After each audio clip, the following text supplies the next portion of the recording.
400 రోజుల కంటే ఎక్కువ రోజులు ప్రపంచంలోని అతిపెద్ద మరియు కనికరం లేని సముద్రమైన పసిఫిక్ మహాసముద్రంలో జీవితం మరియు మరణం కోసం పోరాడిన ఒక వ్యక్తి కథే ఈ వీడియో. 14 నెలల తర్వాత సజీవంగా తిరిగి వచ్చాడు. కానీ తిరిగి వచ్చిన వెంటనే ఏం జరిగిందంటే అతను జైలుకు వెళ్ళవలసి వచ్చింది. అయితే ఈ వీడియోలో అసలు ఆ పూర్తి విషయాలు తెలుసుకుందాం పదండి. పసిఫిక్ మహాసముద్రం మన ఊహల కంటే కూడా చాలా పెద్దది.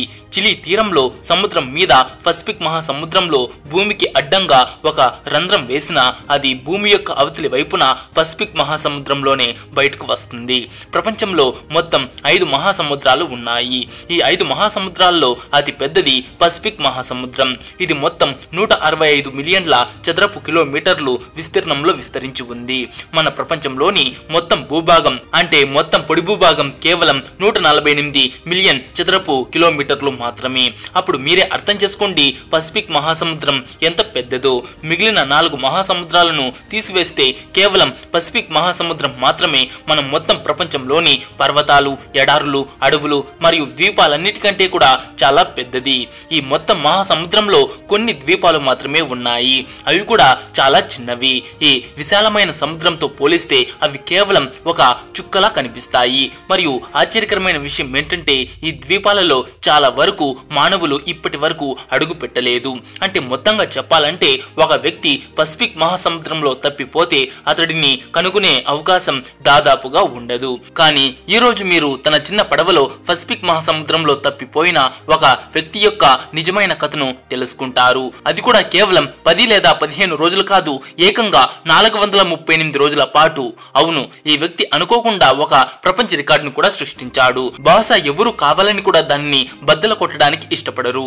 సముద్రంలో ఒంటరిగా ఎక్కువ కాలం గడిపిన ప్రపంచ రికార్డును జోస్ సాల్వడార్ అలారింగా అనే వ్యక్తి సృష్టించాడు.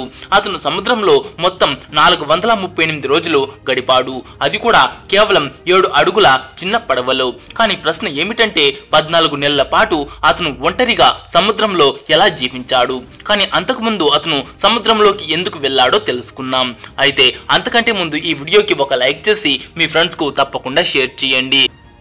ఇది 2012 నాటి విషయం. మెక్సికోలోని కోస్టా డెల్ సోల్ అనే ఒక చిన్న గ్రామంలో జోస్ సాల్వడార్ అలారింగా అనే 36 ఏళ్ల వయసు గల ఒక జాలరి ఉండేవాడు. అయితే అతను నవంబర్ 17, 2012న జోస్ తన సహచరుడితో కలిసి ఒక చిన్న పడవలో చేపల వేటకు బయలుదేరాడు. వారు సముద్రంలో కేవలం 30 గంటలు మాత్రమే ఉండాలని ప్లాన్ చేశారు. ఈ కారణంగానే వారి చిన్న పడవలో ఎక్కువ సామాను లేదు. ఈ 7 అడుగుల పడవలో ఒక ఇంజన్ మరియు చేపలను నిల్వ చేయడానికి ఒక రిఫ్రిజిరేటర్ మాత్రమే ఉన్నాయి. కేవలం ఒక రోజుకు సరిపడా ఆహారం మరియు నీటిని మాత్రమే తీసుకువెళ్లిన జోస్ కు రాబోయే 438 రోజులు తమ జీవితంలోని అత్యంత దారుణమైన రోజులుగా అవుతాయని ఎలా తెలుస్తుంది? వారు మెక్సికో తీరం నుంచి 120 కిలోమీటర్ల దూరం వెళ్లి సముద్రంలో తమ వలను వేశారు. సరిగ్గా అదే సమయంలో భయంకరమైన సముద్రపు తుఫాను అక్కడకు చేరుకుంది. తమ ప్రాణాలని కాపాడుకోవడానికి వారు చేపల వలను అక్కడే వదిలేసి వెనక్కి తీరం వైపు రావడం మొదలుపెట్టారు.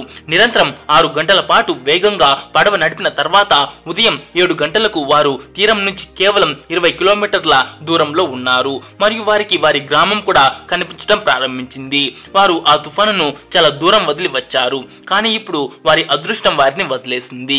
తీరం నుంచి కేవలం 20 కిలోమీటర్ల దూరంలో వారి పడవ ఇంజన్ పాడైపోయింది. ఇప్పుడు వారి వద్ద తెడ్డు లేదు మరియు పడవ దిశను నియంత్రించే తెరచాప కూడా లేదు. కానీ వారి వద్ద ఒక రేడియో ఉంది. దాని ద్వారా వారు తమ స్థానాన్ని తమ బాస్ కు పంపారు మరియు వారి సమాధానం కోసం వేచి ఉన్నారు. కానీ ఆ తర్వాత ఏం జరిగిందో అది సాధారణ వ్యక్తి యొక్క పగటి కళ. అవును, తమ బాస్ సమాధానం కోసం వేచి ఉండగా వారి రేడియో బ్యాటరీ కూడా అయిపోయింది. మరియు ఇప్పుడు ఈ ఇద్దరు జాలర్ల యొక్క బయటి ప్రపంచంతో సంబంధం తెగిపోయింది. జోస్ సాల్వడార్ మరియు అతని సహచరుడు ఇంకా షాక్ లో ఉండగానే ఊహించనిది జరిగింది. బలమైన గాలులు వారిని తిరిగి సముద్రం వైపు నెట్టడం ప్రారంభించాయి మరియు వారికి కనిపిస్తున్న తీరం నెమ్మదిగా వారి నుంచి దూరం అవుతూ పోయింది. వారి బాస్ ఒక గాలింపు బృందాన్ని ఏర్పాటు చేసి వారిని పసిఫిక్ మహాసముద్రంలో వెతికారు. కానీ అప్పటికే చాలా ఆలస్యం అయింది. ఎందుకంటే రోజులు గడుస్తున్న కొద్దీ జోస్ మరియు అతని అతని సహచరుడు బ్రతకడం చాలా కష్టంగా భావించబడింది. ఈ ప్రమాదం జరిగి 5 రోజులు గడిచాయి మరియు గాలులు జోస్ యొక్క పడవను తీరం నుంచి 450 కిలోమీటర్ల దూరం నెట్టాయి. వారు సముద్రంలోని ఎలాంటి ప్రాంతానికి చేరుకున్నారు అంటే అక్కడ ప్రతి దిశలో నీరు మాత్రమే కనిపించింది. వారి పడవ చాలా చిన్నది కాబట్టి దానిని దూరం నుంచి గుర్తించడం సాధ్యం కానిది అని వారికి తెలుసు. వారి వద్ద ఫ్లేర్ గన్ లేదు మరియు వారు మంట పెట్టి పొగ ద్వారా సంకేతాలు పంపలేరు. అంటే జోస్ మరియు అతని సహచరుడు తమకు బ్రతికే అవకాశం 1% కంటే కూడా తక్కువగా ఉందని బాగా నమ్మారు. వారు తమతో తెచ్చుకున్న ఆహారం మరియు నీరు ముందుగానే అయిపోయాయి. అందువల్ల ఇప్పుడు కడుపు నింపుకోవడానికి వారు తమ చేతులతో తమ పడవలపై వాలే పక్షులను లేదా పడవ చుట్టూ ఉన్న చేపలను పట్టుకుని పచ్చిగా తినడం ప్రారంభించారు. సముద్రపు ఉప్పు నీరు తాగడం వల్ల మనిషి చనిపోవచ్చు. అందువల్ల వారు వర్షపు నీటిని సముద్రంలో తేలియాడే ప్లాస్టిక్ బాటిల్స్ లో నిల్వ చేసి తాగడం ప్రారంభించారు. కానీ వర్షం చాలా రోజులు పడకపోతే వారు తమ దాహాన్ని తీర్చుకోవడానికి చేపలు మరియు తాబేళ్ల రక్తాన్ని కూడా తాగేవారు. అది కూడా వారు వాటిని పట్టుకోగలిగినప్పుడు మాత్రమే. అలా రోజులు గడిచాయి. ఆపై నెలలు. ఈ ఇద్దరు అనుభవిస్తున్న మానసిక క్షోభను ఊహించడం కూడా మనకు కష్టం. చివరకు జోస్ సాల్వడర్ యొక్క సహచరుడు ఈ బాధను తట్టుకోలేకపోయాడు మరియు అతను ఆత్మహత్య చేసుకుని చనిపోయాడు. ఇప్పుడు ఈ చిన్న పడవలో మాట్లాడడానికి కూడా జోస్ పక్కన ఎవ్వరూ లేరు మరియు అతను నలువైపులా విస్తరించి ఉన్న ఈ సముద్రంలో ఒంటరిగా జీవితం గడపసాగాడు. ఒక అంచనా ప్రకారం జోస్ ఇప్పుడు పసిఫిక్ మహాసముద్రంలోని ఈ ప్రాంతంలో ఉన్నాడు మరియు ఇది ప్రపంచంలోని అత్యంత నిశ్శబ్దమైన ప్రాంతంగా పరిగణించబడుతుంది. అందువల్ల అక్కడి నుంచి అప్పుడప్పుడు మాత్రమే కార్గో షిప్లు వెళ్తాయి. మెక్సికో తీరం విడిచి 6 నెలల కంటే కూడా ఎక్కువ సమయం అయిపోయింది. ఈ సమయంలో జోస్ తన సహచరుడిని కూడా కోల్పోయాడు. ఈ కారణంగా అతను చాలా నిరాశకు గురయ్యాడు. అయితే ఒక రోజు జోస్ కు దూరంగా సముద్రంలో ఒక కార్గో షిప్ వెళ్తూ కనిపించింది. గత 6 నెలల్లో అతను చూసిన మొదటి షిప్ అది మరియు ఆ దృశ్యాన్ని చూడగానే అతనిలో బ్రతకాలనే ఆశ మళ్ళీ చిగురించింది. జోస్ కార్గో షిప్ కు అన్ని రకాల సంకేతాలు చేశాడు. కానీ దురదృష్టవశాత్తు షిప్ సిబ్బందికి ఆ చిన్న పడవ కనిపించలేదు మరియు చూస్తూ ఉండగానే అతనికి బ్రతకాలనే ఆశలపై మరోసారి నీళ్లు జల్లినట్టయింది. సముద్రం మధ్యలో ప్రతిరోజు మరణంతో పోరాడిన తర్వాత చివరకు ప్రాణాలు కాపాడుకునే ఆధారం లభించి అది కూడా పట్టించుకోకుండా వెళ్ళిపోతే ఎలా ఉంటుందో ఊహించుకోండి.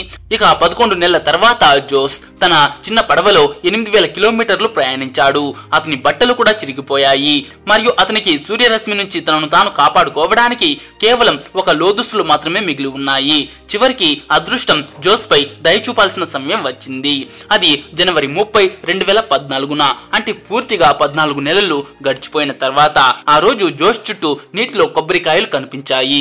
ఏదో ఒక ద్వీపం దగ్గరలోనే ఉందని అతను అర్థం చేసుకున్నాడు. అవి అక్కడ ఉన్న కొబ్బరి చెట్ల నుంచి పడి నీటిలో తేలుతున్నాయి. కొద్దిసేపటి తర్వాత అతనికి నిజంగా ఒక ద్వీపం కనిపించింది. ఆ ద్వీపం కూడా తనను తప్పించుకోకూడదని అతను భయపడ్డాడు. అందువల్ల అతను నీటిలోకి దూకి ఈదుకుంటూ ఆ ద్వీపానికి చేరుకున్నాడు. గత 14 నెలల్లో జోస్ మొదటిసారిగా భూమిపై అడుగుపెట్టాడు మరియు అతను ద్వీపానికి చేరుకున్నప్పుడు అక్కడ ఒక చిన్న ఇల్లు కనిపించింది. అందులో అక్కడి స్థానికుడు ఉన్నాడు. గత 438 రోజుల్లో జోస్ కు మొదటిసారి మరొక మనిషితో సంబంధం ఏర్పడింది. ఈ ద్వీపం మార్షల్ దీవులలోని ఒక మారుమూల ద్వీపం. దీనిని ఎబోన్ అటోల్ అని పిలుస్తారు మరియు ఈ ద్వీపం జోస్ బయలుదేరిన ప్రదేశం నుంచి 11,000 కిలోమీటర్ల దూరంలో ఉంది. సముద్రంలో ఒక చిన్న చుక్క లాంటి ద్వీపానికి అతను చేరుకోవడం కూడా అతని అదృష్టమే. లేకపోతే జోస్ ఈ ద్వీపాన్ని కూడా దాటిపోయి ఉంటే అతని తదుపరి మజిలీ ఫిలిప్పీన్స్ లో ఉండేది. అది ఈ ద్వీపం నుంచి కూడా 5,000 కిలోమీటర్ల కంటే కూడా ఎక్కువ దూరంలో ఉంది. అతని కథ తెలుసుకున్న కొద్దిసేపటికే అక్కడికి లోకల్ పోలీసులు వచ్చారు. జోస్ తన మొత్తం జర్నీని పోలీసులకు చెప్పారు. కానీ అతని మాటలు నమ్మేవారు ఎవ్వరూ లేదు. అసలు ఆహారం లేకుండా 438 రోజుల పాటు ఒక చిన్న పడవలో ఎలా బ్రతకగలడు? తన మాటలు నిజమని నిరూపించడానికి జోస్ తనను చేపలు పట్టడానికి పంపించిన తన బాస్ కు కాల్ చేశాడు. జోస్ తన దగ్గర పనిచేసేవాడని, 1 సంవత్సరం క్రితం అతను సముద్రంలో తప్పిపోయాడని అతని బాస్ కూడా కన్ఫర్మ్ చేశాడు.